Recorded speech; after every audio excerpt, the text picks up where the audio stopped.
Good evening friends, welcome back to our channel. So ఈరోజు మన నోటిఫికేషన్కి సంబంధించింది ఏంటంటే ఇది సిడిఎస్ నోటిఫికేషన్.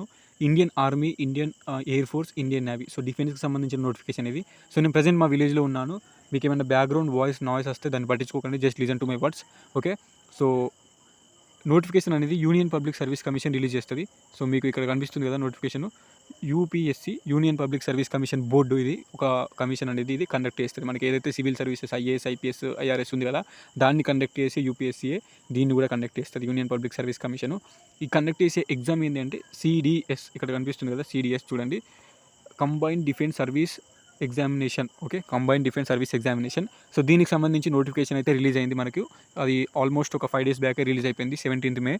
కానీ నేను చూసుకోలేదు ఈ నోటిఫికేషన్. యాక్చువల్గా డేట్ అనేది ఉంది, ఇంకా డేట్ ఉంది ముందు. సో అప్లికేషన్ చేసుకోనికి ఇంకా మనకు 10 days కంటే ఎక్కువనే ఉంది. ఎవరైనా మిస్ అయితే అప్లికేషన్ చేసుకోవాలి. ఫస్ట్ ఆఫ్ ఆల్ దీని డేట్కి సంబంధించి చూద్దాము, అలాగే ఎలిజిబిలిటీకి సంబంధించి చూద్దాం. ఓకేనా. సో దాని తర్వాత మీరు అప్లై చేసుకోండి. మీరు ఎలిజిబుల్ కాకపోతే మీ ఫ్రెండ్స్కి షేర్ చేయండి, అట్లీస్ట్ వాళ్ళైనా అప్లై చేసుకుంటారు. ఎస్ఎస్సి జీడీ జస్ట్ మనకు కానిస్టేబుల్ లెవెల్ పోస్టు. బట్ ఈ సిడిఎస్ అనేది కంబైన్డ్ డిఫెన్స్ సర్వీస్ అనేది ఇండియన్ ఆర్మీలో కానీ, ఇండియన్ నేవీలో కానీ, ఇండియన్ ఎయిర్ ఫోర్స్లో కానీ ఒక ఆఫీసర్ లెవెల్ పోస్ట్. ఓకేనా. సో ఆఫీసర్ లెవెల్ పోస్ట్ కాబట్టి మిస్ చేసుకోకండి. మనకి ఏపీ అండ్ తెలంగాణ నుంచి ఈ నోటిఫికేషన్ గురించి ఎక్కువ తెలియదు, ఎక్కువ మంది ట్రై చేయరు. బట్ ట్రై చేసి కొంచెం కష్టపడితే మనకు కూడా స్కోప్ ఉంటుంది జాబ్ వచ్చినాయి. ఓకేనా. Last date for submission of application అంటే అప్లై చేసుకోనికి last date 6th June 2023 6 PM, అంటే evening 6 PM, June 6. Okay. So June 6కి లాస్ట్ డేటు. ఇంకా 15 days ఉంది. ఈరోజు 22 May, ఈ రోజు నుంచి 15 days ఉంది. ఈ 15 daysలో మీరు అప్లై చేసుకోండి. నెట్ సెంటర్ కానీ లేకపోతే ల్యాప్టాప్లో కానీ చేసుకోవాలి. ఈ అప్లికేషన్ అనేది ఫోన్లో చేసుకోరాదు. ఓకేనా. సో ఇక్కడ చూసుకోవచ్చు ఇంకోటి, penalty for wrong answer, negative marking అనేది ఇందులో ఉంటుంది. ఓకే. సో మనకు వచ్చింది మాత్రమే పెట్టాలి, రాంది మనం గెస్ చేసి పెడితే ఒకవేళ నెగిటివ్ అయితే అది మనకి నెగిటివ్ మార్కింగ్ పోతుంది, కాబట్టి నెగిటివ్ మార్కింగ్ ఉంది అని చెప్తారు వీళ్ళు. సో ఈ సిడిఎస్ అనేది మనకి ఆన్లైన్లో ఉంటుంది, ఆఫ్లైన్లో ఉంటుంది. అందుకోసం వీళ్ళు ఏం చేశారంటే for both writing and marking answers in OMR sheet అని చెప్పారు. ఓకేనా. So black ball pen use అని చెప్పారు. అంటే పెన్ను తోటి బబుల్ చేయాలి. అంటే ఇది ఆన్లైన్ ఎగ్జామ్ కాదు, ఆఫ్లైన్లో మనకి బబ్లింగ్ అనే సిస్టమ్ ఉంది. దీనికి సంబంధించిన వెబ్సైట్ వచ్చేసి upsconline.nic.in అనే website. So candidates required to apply ఆన్లైన్లోనే అప్లై చేసుకోవాలి. So no other mode is allowed, అంటే వేరే మనకు ఆఫ్లైన్లో అప్లికేషన్ అనేది లేదు, ఓన్లీ ఆన్లైన్లో అప్లై చేసుకోవాలి. ఆ వెబ్సైట్ వచ్చేసి upsconline.nic.in మీరు అప్లై చేసుకోవాలి. సో దీనికి సంబంధించిన టోటల్ పోస్ట్ వచ్చేసి 349 పోస్టులు ఉన్నాయి. సో మీకు వీడియో క్లారిటీ లేకపోతే 360pలో పెట్టుకోండి. యూట్యూబ్ క్వాలిటీ అనేది 144, 240p క్వాలిటీ ఉంటే మీకు కరెక్ట్ కనిపించకపోవచ్చు. సో 360pలో క్లారిటీ పెట్టుకుంటే సో మీకు కొంచెం క్లారిటీ కనిపిస్తుంది. అండ్ ఇంకోటి ఏంటంటే వేకెన్సీస్ మొత్తం 349. ఇందులో IMA, okay, Indian Military Academy డెహ్రాడూన్లో వచ్చేసి 100 వేకెన్సీస్ ఉన్నాయి. ఓకే. నెక్స్ట్ వచ్చేసి ఇండియన్ నేవల్ అకాడమీ, సో దీనికి సంబంధించింది 32 వేకెన్సీ ఉన్నాయి. అలాగే ఎయిర్ ఫోర్స్ అకాడమీ హైదరాబాద్ అని ఉంది కదా, సో దీనికి సంబంధించి 32 వేకెన్సీ ఉంది. అండ్ ఎక్కువ వేకెన్సీ ఎప్పుడైనా కానీ ఆఫీసర్ ట్రైనింగ్ అకాడమీ, ఇది ఓటీ అంటారు, officer training academy Chennai. So ఇది 129 వేకెన్సీ ఉంది. And officer training academy Chennai women, okay, SSC 34th SSC women ఉంది కదా, ఇది 16 వేకెన్సీ ఉంది. సో టోటల్ వచ్చేసి 349 వేకెన్సీ ఉంది. సో ఆర్మీ ఉంటుంది, ఇండియన్ నేవీ ఉంటుంది, ఇండియన్ ఎయిర్ ఫోర్స్ ఉంటుంది. సో డిఫెన్స్ అంటే మనకి 3 forces ఉంటాయి కదా, Indian Army, Indian navy, Indian Air force. So 3 forcesకి సంబంధించి 349 వేకెన్సీ. సో ఇప్పుడు స్పెషల్గా చెప్పిన ఐఎంఏ ఇండియన్ ఆర్మీ, ఓకేనా. సో నేవల్ అకాడమీలో 32, ఇండియన్ నేవీ ఇండియన్ ఆర్మీలో 100 vacancies, Indian Air Force academy హైదరాబాద్లో 32 వేకెన్సీ ఉంది. అలాగే ఇది ఆఫీసర్ ట్రైనింగ్ అకాడమీ, ఇది ఆర్మీకి సంబంధించి 129. ఎక్కువ వేకెన్సీస్ ఇండియన్ ఆర్మీలో ఉంటాయి, ఎయిర్ ఫోర్స్లో, నేవీలో కొంచెం తక్కువ వేకెన్సీస్ ఉంటాయి. Okay. The number of vacancies given above is tentative may change at any stage. Okay. Number of vacancies అనేది పెంచుతారు. ఓకే. చేంజ్ అయ్యే ఛాయిస్ ఉంది. సో ఇక్కడ ఉంది, ఇక్కడ ఏం మెన్షన్ చేశారంటే వేకెన్సీ మేబీ చేంజ్ అయితే, చేంజ్ అంటే తగ్గచ్చు, పెరగచ్చు. కానీ ఇప్పుడు వచ్చిన ఏ నోటిఫికేషన్ అయినా కానీ చూడండి, మీరు ఐటీబీపీ కావచ్చు, మొన్న ఎస్ఎస్సి జీడీ కావచ్చు, పెంచుతారు డిఫెన్స్కి సంబంధించింది. ఇది Indian Army, Indian navy, Indian Air force, ఇది కూడా డిఫెన్స్కి సంబంధించిన పోస్టులు కాబట్టి ఇది కూడా పెంచుతారు. సో ఈ 340 వేకెన్సీస్ ఉన్నాయి కదా, తక్కువ వేకెన్సీస్ ఉన్నాయి కదా అని కాకుండా అప్లై చేసుకుంటే మీకే బెటర్, పెంచుతారు. సో అది. ఇంకోటి ఏంటంటే మొన్న చూసారు మీరు, ఎస్ఎస్సి జీడీకి పెంచిండు, ఐటీబీపీ ఆఫ్లైన్ రిక్రూట్మెంట్కి పోయారు, పీఎస్టీకి, దానికి కూడా పోస్టులు పెంచారు. ప్రతి ఒక్క ఎలక్షన్ టైం కాబట్టి తగ్గించడు, కంపల్సరీ పెంచుతాడు. సో ఎవరికైతే క్వాలిఫికేషన్ ఉందో మీరు అప్లై చేసుకోండి. ఓకేనా. సో దీని క్వాలిఫికేషన్ డిగ్రీ నేను అది కూడా చెప్తా. సో ఏ పోస్ట్ మీరు ఎన్ని మార్కులతోటి ఏ గ్రూప్ డిగ్రీ అయినా కానీ సో మీరు ఈ పోస్ట్కి ఎలిజిబిలిటీ గురించి మనం మాట్లాడుకుందాం ఇప్పుడు. ఫ్రెండ్స్, ఈ పోస్ట్లకి ఎలిజిబిలిటీ చూసుకుందాం. First of all educational qualifications అనేది మోస్ట్ ఇంపార్టెంట్. సో ఇక్కడ చూసుకోవచ్చు, నేను చెప్పిన పోస్టులో ఒక 4-5 రకాల పోస్టులు మీకు చెప్పిన. అందులో ఫర్ ఐఎంఏ అంటే Indian Military academy and officer training academy, ఈ 2 పోస్టులకి. ఓకే. ఐఎంఏ అంటే ఇండియన్ మిలిటరీ అకాడమీ, అలాగే ఓటీఏ చెన్నై, ఇది ఆఫీసర్స్ ట్రైనింగ్ అకాడమీ. సో ఈ 2 అకాడమీలకు మీరు అప్లై చేసుకుంటే, ఓకే, ఇవి 2 ఇండియన్ ఆర్మీకి సంబంధించింది. Degree of a recognised university. ఎంత పర్సెంటేజ్ ఉన్నా పర్లేదు, డిగ్రీ అనేది మీరు బీఏ, బీకామ్, బీఎస్సీ, బీటెక్ ఏ డిగ్రీ పాస్ అయినా పర్లేదు, అది జస్ట్ ఒక క్వాలిఫై అయితే అయిపోతుంది. ఇంక్లూడింగ్ బీ ఫార్మసీ అయినా ఒక డిగ్రీకి సంబంధించింది, అది బ్యాచిలర్స్ మీరు ఎందులో చేసినా కానీ ఎలిజిబుల్. ఓకే, పర్సెంటేజ్ మెన్షన్ చేయలే. ఇంకోటి ఇది సెకండ్ ఉంది కదా, for Indian naval academy degree in engineering from a recognise, ఇంజనీరింగ్లో డిగ్రీ చేసిన వాళ్ళు ఎలిజిబుల్. ఓకే, ఇండియన్ నేవల్కి ఇంజనీరింగ్ వాళ్ళు ఎలిజిబుల్. ఓకే, సో అది ఏ ఇంజనీరింగ్ కోర్స్ అయినా పర్లేదు, ఇంజనీరింగ్ వాళ్ళు ఎలిజిబుల్. ఓకే, నెక్స్ట్ వచ్చేసి ఇక్కడ third point, for air Force academy, Hyderabad air Force academy ఉంది కదా, అది మన హైదరాబాద్లోనే ఉంది. జాబ్ వస్తే మీకు ట్రైనింగ్ కూడా ఆడనే ఉంటుంది.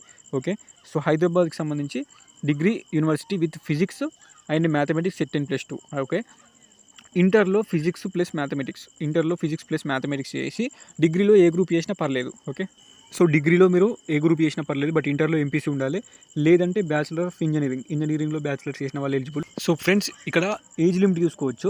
ఎవరైతే ఇండియన్ మిలిటరీ అకాడమీ ఐఎంఏకి అప్లై చేసుకుంటారో సో వాళ్ళ ఏజ్ వచ్చేసి 2 జూలై 2000 తర్వాత మీరు పుట్టి ఉండాలి. ఓకేనా, 2 జూలై 2000 తర్వాత ఉండాలి మీ ఏజ్ లిమిట్.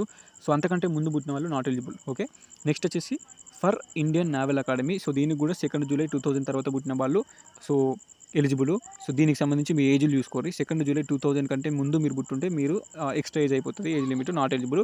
సో ఇది ఐఎంఏకి, ఇండియన్ నేవల్ అకాడమీకి. So Indian Air Force Academy పైన ఎలిజిబిలిటీ చెప్పిన కదా, ఇంటర్లో ఫిజిక్స్ మ్యాథ్స్ ఉండి డిగ్రీలో మీరు ఏ గ్రూప్ చేసినా ఎలిజిబుల్, లేదంటే బ్యాచిలర్ ఆఫ్ ఇంజనీరింగ్ చేసిన వాళ్ళు ఎలిజిబుల్. సో దీనికి సంబంధించి 20 to 24 ఏజ్ లిమిట్ ఉండాలి ఎయిర్ ఫోర్స్ అకాడమీకి.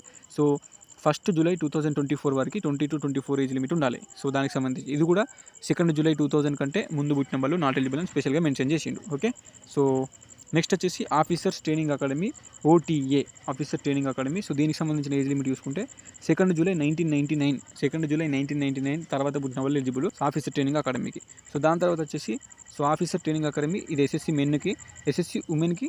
So officer training academy age limit వచ్చేసి సేమ్ 2 జూలై 1999 ఉంది. సో దానికంటే ముందు పుట్టిన వాళ్ళు నాట్ ఎలిజిబుల్. 2 జూలై 1999 నాడు పుట్టి దాని తర్వాత పుట్టిన వాళ్ళు ఎలిజిబుల్. ఓకే, సో ఇది 20 to 24 ఏజ్ లిమిట్ ఉంది. నెక్స్ట్ వచ్చేసి ఎస్సీ ఎస్టీలకి ఫీజు లేదు, బాయ్స్ అండ్ గర్ల్స్కి ఎస్సీ ఎస్టీలకి, అండ్ ఫీమేల్ క్యాండిడేట్స్ కూడా ఫీజు లేదు. ఓకేనా, ఫీమేల్ క్యాండిడేట్స్ ఏ కేటగిరీ వాళ్ళైనా ఫీజు లేదు. సో మిగిలిన వాళ్ళకి అంటే ఓబీసీ కానీ, ఈడబ్ల్యూఎస్ కానీ, ఓసీ బాయ్స్కి 200 రూపీస్ ఫీజు ఉంది. సో 200 కట్టేసి మీరు అప్లై చేసుకోవచ్చు. ఫీమేల్కి అయితే లేదు, ఎస్సీ ఎస్టీకి ఎగ్జామ్టెడ్ అని ఇక్కడ మెన్షన్ చేసిండు. సో ఫీజు లేదు. స్కీమ్ ఆఫ్ ఎగ్జామినేషన్ ఉంది కదా, స్కీమ్ ఆఫ్ ఎగ్జామినేషన్స్కి అందరికీ సేమ్ ఉండదు. ఓకేనా, స్కీమ్ ఆఫ్ ఎగ్జామినేషన్ చూపిస్తా. సో ఫస్ట్ వచ్చేసి రిటర్న్ ఎగ్జామినేషన్ ఉంటుంది. సో రిటర్న్ ఎగ్జామినేషన్ తర్వాత ఇంటర్వ్యూ ఉంటుంది. ఓకే, ఫస్ట్ ఎగ్జామ్ ఉంటుంది. ఎగ్జామ్ ఎట్లుంటుంది అంటే మీరు ఓన్లీ ఆఫీసర్ ట్రైనింగ్ అకాడమీ ఓటీఏకి అప్లై చేసుకుంటే ఇంగ్లీషు, జీకే రెండే ఉంటాయి. Okay, 2 hours duration, maximum marks 100 ఉంది కదా ఇది. నెక్స్ట్ వచ్చేసి ఎవరైతే ఇండియన్ మిలిటరీ అకాడమీ అంటే ఐఎంఏ, ఎవరైతే ఇండియన్ నేవల్ అకాడమీ, ఓకే, ఎవరైతే ఇండియన్ ఎయిర్ ఫోర్స్కి అప్లై చేసుకుంటారో మీరు ఎలిజిబుల్ అయ్యి వాళ్ళకి 3 పేపర్స్ ఉంటాయి. ఒకటేమో English 2 hours, general knowledge 2 hours, elementary mathematics 2 hours, 100 marks ఉంది. సో ఇది ఓకేనా. సో ఎగ్జామ్ ప్యాటర్న్ వచ్చేసి ఇది. సో మొత్తం వచ్చేసి ఇంగ్లీషు ప్లస్ జీకే అనేది కామన్. సో ఇక్కడ ఎలిమెంటరీ మ్యాథమెటిక్స్ అనేది ఎవరికైతే ఇండియన్ మిలిటరీ అకాడమీకి కానీ, ఇండియన్ నేవల్ అకాడమీకి కానీ, ఎయిర్ ఫోర్స్కి కానీ అప్లై చేసుకుంటే సో మీకు 3 పేపర్స్ ఉంటాయి. లేదు officer training academy OTA, so Indian ఆర్మీకి సంబంధించింది ఇది. సో అప్లై చేసుకుంటే మీకు 2 పేపర్లే ఉంటాయి.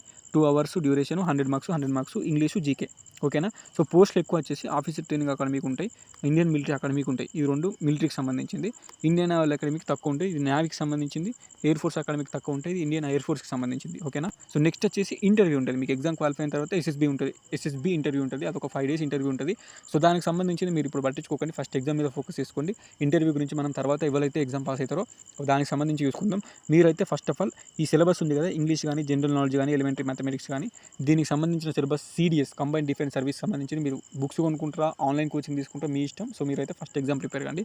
తర్వాత ఎస్ఎస్బి ఇంటర్వ్యూ ఉంటుంది. ఇంటర్వ్యూలో మీకు ఇంటర్వ్యూ గురించి తర్వాత మనం తెలుసుకుందాము. ఓకే, ఇంగ్లీష్ కమ్యూనికేషన్ స్కిల్స్ ఉండి సో మీకు కొంచెం టాలెంట్ ఉంటే ఈజీగా ఇంటర్వ్యూ కూడా క్వాలిఫై అవుతారు. ఇంగ్లీష్కి సంబంధించిన సిలబస్ కూడా వాళ్ళు మెన్షన్ చేశారు. So the question paper will be design to test a candidate understanding English and work man like use of words. So మీకు వర్డ్స్ ఇంగ్లీష్లో మీకు హిందూ న్యూస్ పేపర్లో చదివి మీకు తెలియని మీనింగ్స్ వర్డ్స్ ఉంటే దాన్ని మీరు మీనింగ్స్ రాసుకోండి. సో గ్రామర్ కానీ, ప్యాసేజ్ కానీ అవన్నీ చూసుకోండి. ఓకేనా. సో జనరల్ నాలెడ్జ్లో కూడా జీకే అంటే అన్నీ మిక్స్ అయి ఉంటాయి అందులోనే. సో హిస్టరీ ఉంటుంది, జాగ్రఫీ ఉంటుంది, సో పాలిటీ ఉంటుంది, దానికి కరెంట్ అఫైర్స్ ఉంటుంది, సైన్స్ ఉంటుంది, జీకే అంటే మొత్తం ఉంటుంది. సో దానికి సంబంధించి కూడా చూసుకోవచ్చు. నెక్స్ట్ వచ్చేసి ఎవరైతే సో మ్యాథ్స్కి కూడా ప్రిపేర్ అవుతున్నారో వాళ్ళు ఇక్కడ చూసుకోవచ్చు. ఆర్థమెటిక్ సిలబస్ ఇచ్చిండు, ఈ టాపిక్స్ అన్నీ మీరు చూసుకోవచ్చు ఆర్థమెటిక్లో. సో నెక్స్ట్ వచ్చేసి ప్యూర్ మ్యాథ్స్ కూడా ఉంటుంది అందులోనే. Algebraic syllabus, trigonometry syllabus, geometry syllabus, mensuration, statistics. So దీనికి సంబంధించింది చూసుకోవచ్చు. నెక్స్ట్ వచ్చేసి ఇంటర్వ్యూ లెవెల్ ఉంటుంది. సో ఇంటర్వ్యూకి సంబంధించి మీకు ఇప్పుడు ఈ ప్రాసెస్ అవసరం లేదు. అందులో స్టేజ్ 1, స్టేజ్ 2 ఇంటర్వ్యూ ఉంటుంది. సో ఇంటర్వ్యూకి సంబంధించి మనం తర్వాత డిస్కషన్ చేసుకుందాం. SSB interview. సో మీకు యూట్యూబ్లో కూడా ఎస్ఎస్బీ ఇంటర్వ్యూ కొడితే 5 days ఇంటర్వ్యూ, రోజు ఏమేమి ఉంటాయని తెలుస్తుంది. బట్ ఇంటర్వ్యూ కంటే ముందు మీకు ఎగ్జామ్ ఫస్ట్ ఇంపార్టెంట్ కాబట్టి ఎగ్జామ్ ప్రిపేర్ కాదు. ఎగ్జామ్ ఒకవేళ క్వాలిఫై అయితే నెక్స్ట్ టైం ఉంటుంది, అప్పుడు ఇంటర్వ్యూకి మీకు సెపరేట్ కోచింగ్ కూడా తీసుకోవచ్చు హైదరాబాద్లోనే. ఓకేనా. సో ఇంటర్వ్యూ గురించి సో మీరు ఇప్పుడు లైట్గా తీసుకొని ఫస్ట్ ఎగ్జామ్ మీద ఫోకస్ చేసుకొని ఎగ్జామ్ క్లియర్ ఎట్లా చేయాలని దానికి సంబంధించి చూసుకోరు. ఓకేనా. సో ఇది దీనికి సంబంధించిన ప్రాసెస్. హైట్ అంటారు కొంతమంది, హైట్ అన్న వెయిట్ అన్న అని. సో హైట్కు వెయిట్కి సంబంధించి మీరు అస్సలు థింక్ చేయకండి. ఇది ఒక ఆఫీసర్ లెవెల్ పోస్టు. ఇందులో మెయిన్గా ఉండాల్సింది ఎగ్జామ్. ఓకేనా. ఎగ్జామ్లో మార్క్స్ మంచిగా ఉంటే మీకు ఇంటర్వ్యూకి సెలెక్ట్ అవుతారు. ఇంటర్వ్యూ జరుగుతుంది. ఇంటర్వ్యూలో ఒక 5 days ఎస్ఎస్బీ ఇంటర్వ్యూ ఉంటుంది. 5 days ఏమేమి జరుగుతుందని ఎగ్జామ్ అయిపోయిన తర్వాత డిస్కషన్ చేద్దాం. సో దానికి సంబంధించిన కోచింగ్ కూడా హైదరాబాద్లో తీసుకోవాలి. తర్వాత మెడికల్ టెస్ట్ ఉంటుంది. ఓకేనా. సో రన్నింగ్ టెస్ట్ కానీ లాంగ్ జంప్లు, హై జంప్లు వీటికి ఏమి ఉండవు. ఓకే. సో దీనికి సంబంధించి ఆఫీసర్ లెవెల్ పోస్ట్ కాబట్టి ఇంటర్వ్యూలో మీకు స్కిల్స్ చెక్ చేస్తారు. ఫస్ట్ ఎగ్జామ్లో చెక్ చేస్తారు. ఎగ్జామ్ క్వాలిఫై అయితే ఇంటర్వ్యూ 5 days ఉంటుంది, అందులో చెక్ చేస్తారు. తర్వాత మెడికల్ టెస్ట్ ఉంటుంది. హైట్ కూడా మీరు ఎంత హైట్ ఉన్నా పర్లేదు. సో ఇక్కడ చూడండి మినిమం హైటే 147. సో ఎంత ఏజ్లో మీ ఏజ్కి తగ్గట్టు మీ ఎంత హైట్ ఉన్నా కానీ హైట్కి తగ్గట్టు వెయిట్ ఉండాలంటారు. మీరు ఏ హైట్ ఉన్నా నో ప్రాబ్లం దీనికి. సో దీనికి ఎంత పొట్టి ఉన్నా కానీ పర్లేదు. ఓకే. ఎందుకంటే ఇది ఆఫీసర్ లెవెల్ పోస్ట్ కాబట్టి సింపుల్గా మిమ్మల్ని తీసుకుంటారు. ఫస్ట్ ఆఫ్ ఆల్ మీరు ఏం చేయాలంటే అప్లికేషన్ చేసుకోవాలి. అప్లికేషన్ చేసుకొని ఎగ్జామ్ క్వాలిఫై అయిన తర్వాత మీరు ఇంటర్వ్యూ క్వాలిఫై అయిన తర్వాత మెడికల్ క్వాలిఫై అయిన తర్వాత మీకు జాబ్ వస్తుంది. అంతే. హైట్ ఎంత ఉన్నా ఏం కాదు. ఇంత 147 centimeters అని పెట్టింది ఇక్కడ ఇండియన్ నేవీకి. 147 ప్రతి ఒక్కరు ఉంటారు ఇప్పుడు డిఫెన్స్కి ట్రై చేసే వాళ్ళు. సో డిగ్రీ కంప్లీట్ అయిన వాళ్ళు ఎవరైతే ఎలిజిబుల్ ఉన్నారో కంపల్సరీ అప్లై చేసుకోరు. సిడిఎస్కి సంబంధించి కంబైన్డ్ డిఫెన్స్ సర్వీస్ ఇంకేమైనా డౌట్స్ ఉంటే కింద కామెంట్ చేయండి.